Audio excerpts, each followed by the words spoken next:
और हमारे अंदर इस काल ने अज्ञान घना बरवा रखा है। एक दो दिन से नहीं, हजारों वर्षों से, लाखों वर्षों से वही लोक वेद हमारे अंदर जमा है। उसके आधार से हम इस तत्व ज्ञान को जल्दी सी समझ नहीं पाते और इतने ही देर लगी हुई है जब तक ये समझ में नहीं आता। फिर तो आपको कबीर भगवान बिना और इस सतलोक आश्रम वाला बिना पृथ्वी पर आपको कहीं ठिकाना दिखाई नहीं देगा। ये सत्कर मान लेना। जैसे अभी आपने परमात्मा की वाणी सुनी, हमारे लिए संदेश है। जब आपको ये अध्यात्म कंप्लीट स्पिरिचुअल नॉलेज हो जाएगा, ये पूर्ण अध्यात्म ज्ञान हो जाएगा, उसमें आपकी स्थिति ऐसी हो जाएगी जैसे समुद्र के अंदर। पुराने समय में, अब भी ऐसा ही होता है, वैसे पुराने समय में विशेषकर ये समुद्री जहाज जो जाते थे, इनके ऊपर कौवे बैठकर चले जाते थे। वो इसलिए कि उसमें यात्री खाना खाते हैं तो उनको भी कोई टूक मिल जाता है, ग्रास मिल जाता है। जहाज दिन में चल पड़ा, कौवे उसके ऊपर बैठे चले जाते हैं। रात्रि, सारी रात्रि चल करके सुबह होता है तो उसमें जहाज के जो चालक होते थे वो अपनी दिशा को देखने के लिए एक दिशा सूचक रखते थे और कई बार वो दिशा सूचक यंत्र किसी मैग्नेटिक रॉक के कारण, चुंबकीय चट्टान की वजह से वो अपना रुख बदल लेता था, दिशा बदल लेता था, वो रॉन्ग दिशा बताता था। अपने इंस्ट्रूमेंट को चेक करने के लिए कि हम सही दिशा में जा रहे हैं या नहीं और हमारा इंस्ट्रूमेंट सही काम कर रहा है कि नहीं कर रहा, उसके लिए वो के फार्मूला अपनाया करते। जहाज पर बैठे कौवे को पत्थर मार दिया करते, उसको ऐसे पत्थर मारते, उसको विवश कर देते थे जहाज से उड़ने के लिए। और कौवे के अंदर एक विशेषता दी है मालिक ने, वो रात्रि के समय भी उस दिशा को नहीं भूलता जिस दिशा से वो चला था। यदि पूर्व दिशा से चले हैं तो वो पूर्व दिशा को भूलेगा नहीं रात को भी। उसमें एक ऐसा गुण दिया है दाता ने। तो वो कौवा जब उड़ता है वो अपने उसी दिशा को उड़ता है, अपने उसी स्थान को जहां से वो चले थे। तो इससे वो जहाज के चालक अपना इंस्ट्रूमेंट को भी चेक कर लेते, अपनी दिशा को भी सेट कर लेते कि कौवा इधर गया है तो ये पूर्व दिशा है। अब वो कौवा क्या करता था, वो थोड़ी सी दूर जाता, ज्यादा से ज्यादा 100-200 फुट, और वो क्या देखता कि कहीं भी उसको बैठने का ठिकाना नहीं, सब जगह जल ही जल है। मुड़ के वो आखिर में उसी जहाज पर आकर बैठ जाता है। अब उसको उस जहाज के अतिरिक्त उस समुद्र में और कोई ठिकाना नहीं नजर आ रहा जिससे वो डूबने से बच जाए। उस जहाज के अतिरिक्त यदि वो कहीं बैठता है तो वो डूब ही जाएगा। तो इससे परमात्मा हमें याद दिलाते हैं कि बच्चों, जब तुम मुझे समझ जाओगे, इस काल की स्थिति से तुम परिचित हो जाओगे, उस समय आपकी स्थिति ऐसी होगी कि हे बंदी छोड़ दयाल जी, तुम तक हमारी दौड़, और जैसे काग जहाज का अब सूझत और न ठोर। इस परमात्मा कबीर जी के बिना और इस सच्चे नाम और ज्ञान के बिना आपको कोई भी संत महंत जो दिखेगा वो डुबोने वाला दिखेगा। वहां आपकी आशा बन ही नहीं सकती, वहां इच्छा ही नहीं बन सकती। तो पुण्यात्मा, परमात्मा ने आपकी किस्मत पर कलम तोड़ रखी है। भले ही आप परमात्मा की शरण में आने से पहले कितने दुखी हो लिए, क्योंकि सुख अपना ही दिया करते हैं।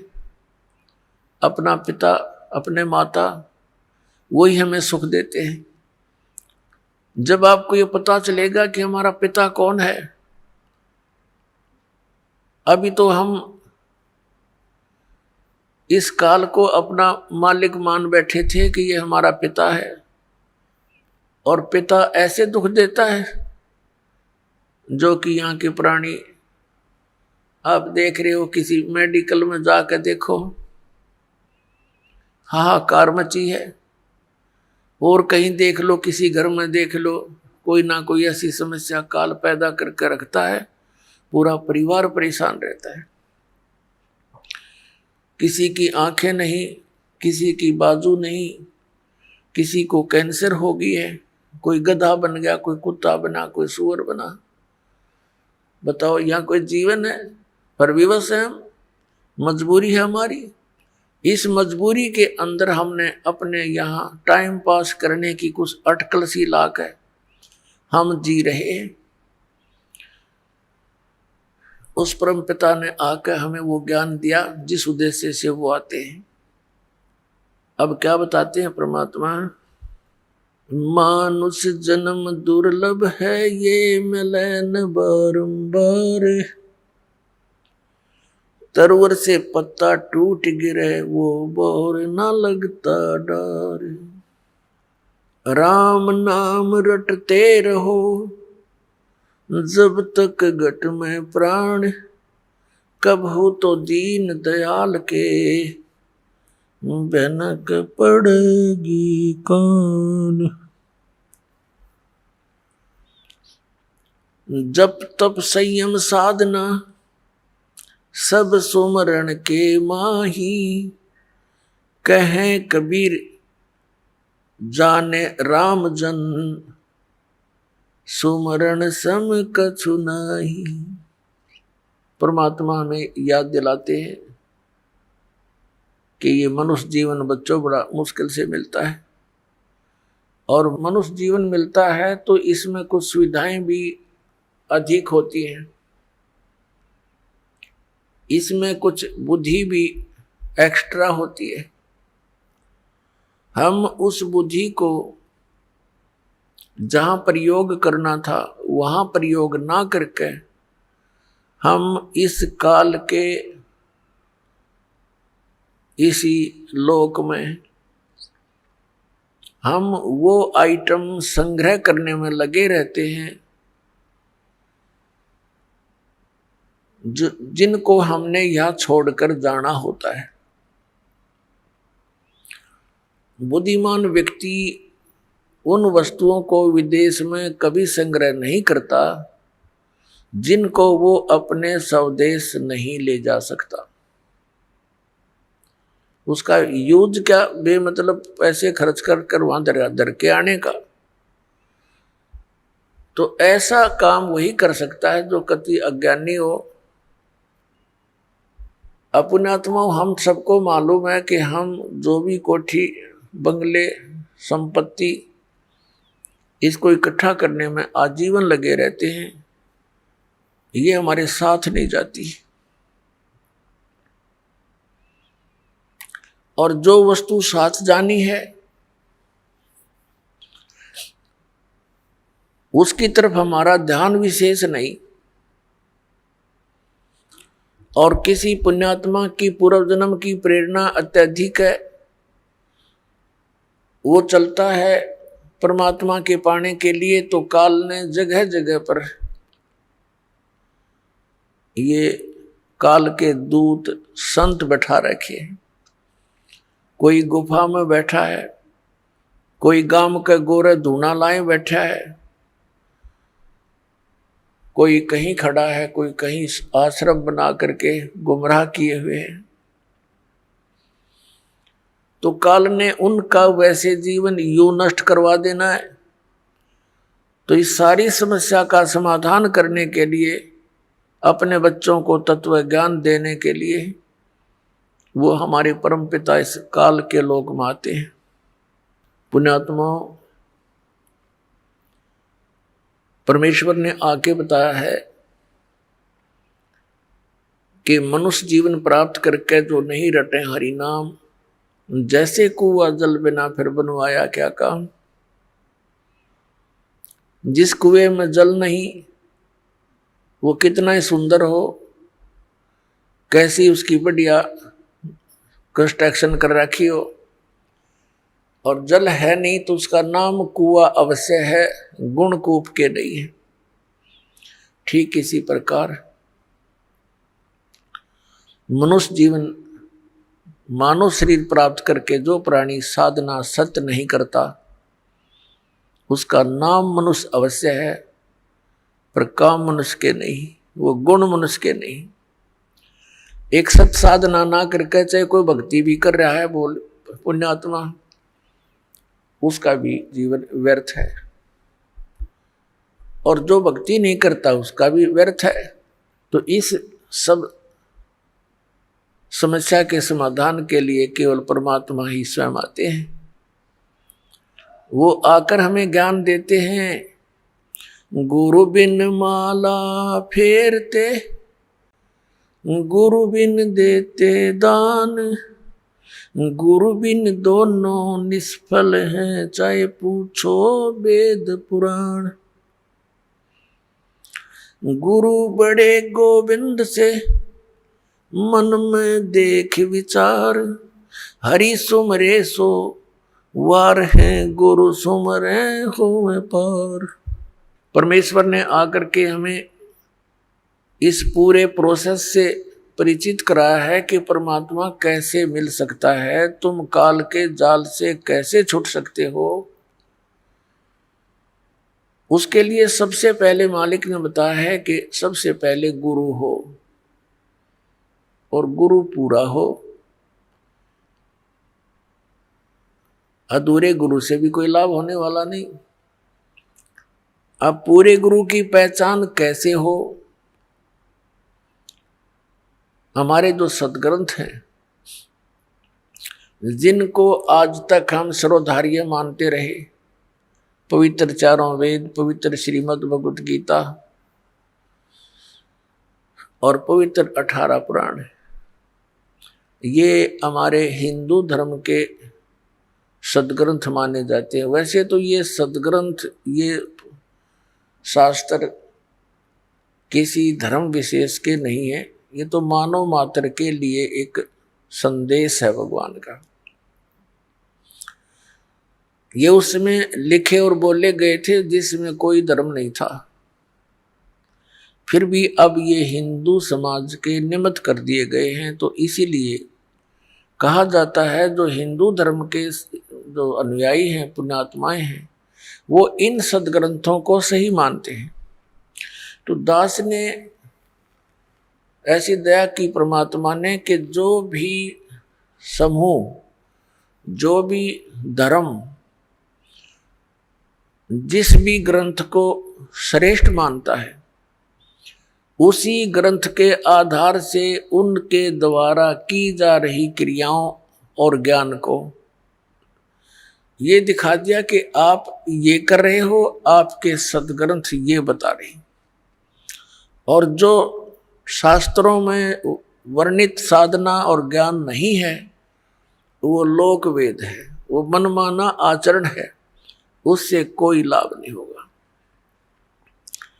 श्रीमद् भगवत गीता अध्याय नंबर 16 के श्लोक नंबर 23 और 24 में कहा कि शास्त्र विधि को त्याग कर जो मनमाना आचरण करते हैं, उनको न तो कोई सुख होता है, न उनको सिद्धि प्राप्त होती है, और न ही उनकी कोई गति होती है। और इन तीन चीजों के लिए ये भक्ति करते हैं, परमात्मा को याद करते हैं, और यही नहीं हुई तो फिर उसका लाभ क्या करने का, व्यर्थ प्रयत्न हुआ। अपने आत्मा परमात्मा ने आकर ये ज्ञान दिया कि सबसे पहले आपका गुरु हो, गुरु भी पूरा हो। ये गुरु, नकली गुरुओं ने सारा काम बिगाड़ रखा है। तो सूक्ष्म वेद में कहा कि गुरुआं गाम बिगाड़े, संतो गुरुओं गाम बिगाड़े, ऐसे कर्म जीव कला दिए, ईब जड़े नहीं जाड़े। ऐसे कर्मों से ये लिप्त कर दिए, अब इतना ज्ञान देने से भी वो उनसे हटने को तैयार नहीं, क्योंकि घना पुराना रंग हो गया। तो पुण्यात्माओं, परमात्मा जब यहाँ आए, छोटी से 5 वर्ष की आयु में ही वे अपना इस यथार्थ ज्ञान का प्रचार करने लग गए थे। उनके ज्ञान के सामने बड़े बड़े ऋषि, महर्षि, मंडलेश्वर सभी परास्त हो गए थे। लेकिन इस मन की ऐसी वृत्ति है, सच्चाई का ज्ञान हो जाता है, फिर भी वहां से हिलने को तैयार नहीं। एक बार ये दास नगर नगर में, शहरों में सत्संग करने लगे थे। भक्तों ने सब मिलकर के एक स्कीम बनाई थी। सन 2003 में हमारा एक एपिसोड तैयार किया गया था परिभाषा प्रभु की, और उस आस्था चैनल के ऊपर उसको चलाया गया था। वो 6 महीने चला था। ये सभी संत और पंथ बौखला गए। इन्होंने उस आस्था चैनल के मालिक को इतना दबाव दे दिया कि इस प्रोग्राम को बंद कर दे, नहीं तो हम अपने सभी प्रोग्राम वापस ले लेंगे। ये तो अंडरस्टूड है, ये जहां ये चलेगा उनका तो चल ही नहीं सकता, कोई सुना है कोई नहीं उनने। तो उसने मजबूर होकर के हमारा प्रोग्राम बंद कर दिया। समस्या आई भी, परमात्मा का संदेश उसके बच्चों तक जाना था, निकाल के दूता ने टांग अड़ा दी। फिर नगर नगर में स्कीम बनाई, नगर नगर में जाकर प्रचार करें, पुस्तक बांटें और सीडी बना कर दें। ये कार्यक्रम शुरू किया तो उसमें भी विरोध पैदा कर दिया। नगर नगर में फिर झगड़ा करने के लिए आने लग गए। तो जब ये दास ये ज्ञान सुना रहा था, एक बहन आई एक नगर में, एक शहर में, और उस शहर में लोकल जो चैनल होते थे, लोकल जो जैसे केबल सिस्टम होता है, उस पर हम 15-20 दिन पहले सीडी चलवा देते थे उसको दे करके, ताकि शहर शहर के लोग ये परिचित हो जाएं कि हम क्या बताना चाहते हैं। तो उस बहन ने बताया कि मैं टीवी देख रही थी, जल्दी जल्दी चैनल बदल रही थी, संतों के सत्संग सुनने का मुझे बहुत शौक था। किसी का भी सत्संग सुनती थी, 5-4 मिनट के बाद सोचती थी दूसरे के वचन सुनती हूं, इसमें आनंद नहीं आया। तो ऐसे करते करते आपका ये प्रोग्राम मैंने देखा। एक बार शुरू हुआ तो 1 घंटे की सीडी थी वो। कहने लगी 1 घंटे तक मैं कभी देखूं, कभी मुझे गुस्सा आवे कि ये ब्रह्मा विष्णु महेश के बारे में क्या बोल रहा है, और जब प्रमाण दिखाए जा, क्योंकि मैं उनको पढ़ा करती थी, मुझे याद भी था और मेरे पास वो रखे भी थे। ऐसे करते करते वो सारा कुछ 15-20 दिन तक कंटिन्यूस वो प्रोग्राम देखा उसने। अब वो कहने लगी जी ये सारा पता लग गया कि जो साधना मैं कर रही हूं ये यूजलेस है, लेकिन इन भगवानों में इतनी आस्था होगी, अब भी इनको त्यागने को दिल नहीं करता। बता, ऐसे रंग गए हम इस रंग में, ये पता लग गया कि इन भक्ति से कोई लाभ नहीं, और आजीवन कर ली, इसलिए उसमें ऐसे रंगे गए। तो आज इस दास के सामने इतनी प्रॉब्लम आई है, लेकिन परमात्मा ने दया करी, अपने बच्चों को शिक्षित कर रखा है। परमात्मा का कोई भी कार्य त्रुटि युक्त नहीं होता। परमेश्वर ने 600 वर्ष पहले अपनी प्यारी आत्मा धर्मदास जी से कह दिया था, क्योंकि धर्मदास बहुत दुखी हुआ। धर्मदास जी हिंदू धर्म में जन्मे थे, वैश्य कुल में जन्म था, बाणिया के घर में, बहुत बड़ा धनी परिवार था उसका, लेकिन भगवान की आस्था करी थी। श्री राम कृष्ण और शंकर भगवान की पूजा करता हुआ मथुरा के अंदर पहुंच गया। मथुरा के अंदर पहुंच गया अपने हिंदू गुरु जी के द्वारा दिए गए मार्गदर्शन आधार पर। उनके रूपदास नाम के गुरुजी थे। रूपदास जी ने उनको ये पढ़ाई पढ़ा रखी थी, रामकृष्ण के का जाप जपया कर, शंकर भगवान की पूजा पैरेलल करया करे। विष्णु जी इष्ट रूप में पूजने को बताया था, क्योंकि वो वैष्णु संत थे। अब जब परमात्मा वहां पहुंचे मथुरा के अंदर, धर्मदास जी एक तालाब में स्नान करके, जिसको मथुरा का तीर्थ बताते हैं, कि श्री कृष्ण जी यहाँ नहाया करते थे, यहाँ खेला करते थे, उसमें स्नान करके वो बाहर निकला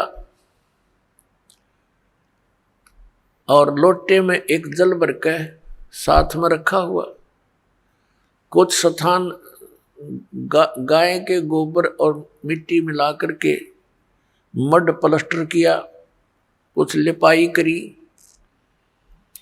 और फिर उसके ऊपर अपने ठाकुर जी को मूर्ति को, भगवान विष्णु की मूर्ति को रखकर एक थाली में उसको नवाया, कपड़े बदले, फिर उनकी आरती उतारी, जैसा भी वो क्रिया करते हैं कर्मकांड के अंदर।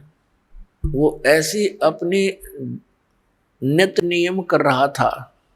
परमात्मा कहते हैं, गोता मारूं स्वर्ग में जा बैठूं पाताले, कहे कबीर ढूंढता फिरूं अपने हीरे मोती लाल।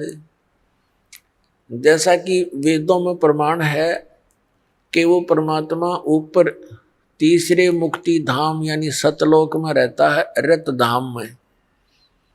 रत माने सत, धाम माने लोक, और वहां से गति करके आता है चलकर, बहुत तीव्र गति से, और अच्छी आत्माओं को मिलता है। उनको ज्ञान समझाता, यथार्थ ज्ञान देता है। जो दृढ़ भक्त होते हैं उनको पूर्ण ज्ञान बताता है। अपने उस गुण के आधार से वो परमात्मा वहां आए, एक जिंदा महात्मा का रूप बना के धर्मदास जी के पास थोड़ी सी दूरी पर बैठ गए। जिंदा महात्मा मुसलमानों के अंदर होते हैं, उनकी वेशभूषा जो जिंदा वाली होती है, अधिकतर वो जिंदा महात्मा मुसलमानों में होते हैं। लेकिन जन साधारण उनको साधु संत एक जैसे ही मानता है, कोई अंतर नहीं होते हैं। फिर भी जिनको ज्ञान है वो समझ जाते हैं कि ये साधु कौन से मजहब से संबंध रखता है।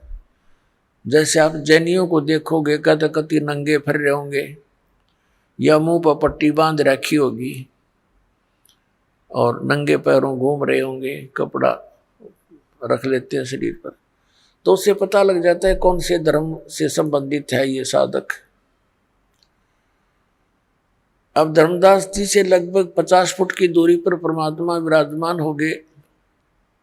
धर्मदास जी क्रिया कर रहा था और उसके बाद उस प्रतिदिन वो जो गीता जी का पाठ किया करता था, 1 अध्याय का डेली, उसने क्या देखा धर्मदास जी ने कि एक मुसलमान संत और तेरी इस साधना को बड़ी गौर से देख रहा है। तो उसने सोचा ये स्वाभाविक होता है प्रत्येक भक्त आत्मा का, वो बेशक किसी मजहब धर्म से संबंधित है, जो भगत होगा और धार्मिक होगा उसमें द्वेष नहीं होता। द्वेष और हमारे अंदर ये झगड़े की व्यवस्था ये नकली गुरु ही कराया करते हैं।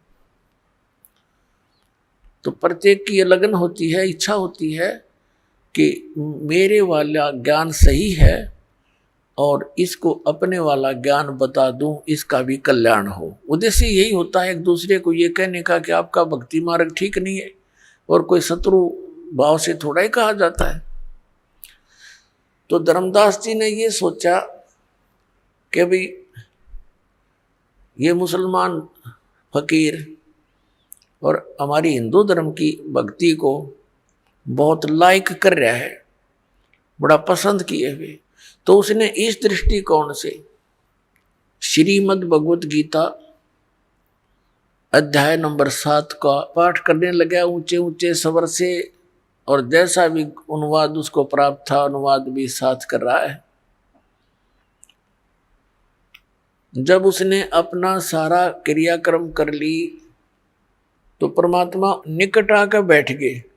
जब ये देख लिया कि ये जो धर्मदास है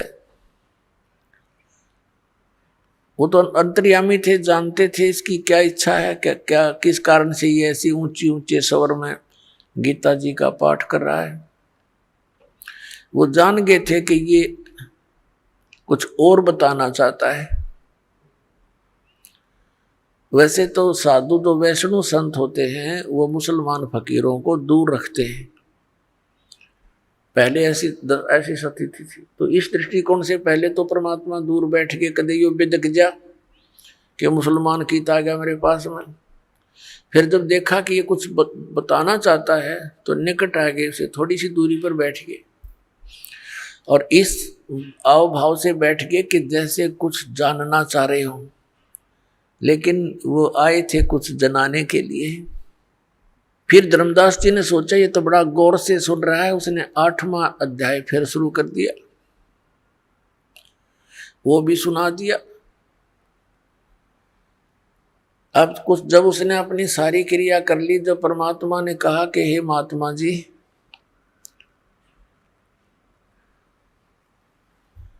अपने आत्माओं आप जरा सा विचार करियो, इस परमात्मा हमारे अपने पिता की तरफ देखो ध्यान से, वो हमारे लिए कितना भटक रहा है। परमात्मा कहते हैं कबीर जी, मैं रोवत हूँ सृष्टि को और सृष्टि रोवे मोहे, और कह कबीर हमारे वियोग को ये समझ ना सकता कोई। मैं तो इन बच्चों को रो रहा हूं कि तुम गलत स्थान पर फंसे हो, यहाँ तुम्हारा कुछ भी नहीं है, तुम्हें मूर्ख बना रखा है ये बेटा या बेटी या कार या कोठी, आजीवन इसमें लगे रहते हो और 1 मिनट में मृत्यु कर देता है, फिर गधा बनाकर छोड़ देता है। वह कोठी रो बेटी रो कार तुम्हारी कैसे होगी। इतना ही काम करो जितना टाइम पास करने के लिए, और तुम क्या कर रहे हो, साधना गलत करा रहा तुम्हारे से, फिर पशु पक्षी बनाता है। और हम काल ने ऐसे मिसगाइड कर दिए, हमारे तक पहुंचना भी परमात्मा को कठिन हो रहा है। वैसे भगवान के लिए कठिन शब्द प्रयोग करना शोभा दास को नहीं दे रहा, फिर भी देख रहा हूं कि उस मालिक ने कितना संघर्ष करके हमारे तक वो पहुंचे हैं।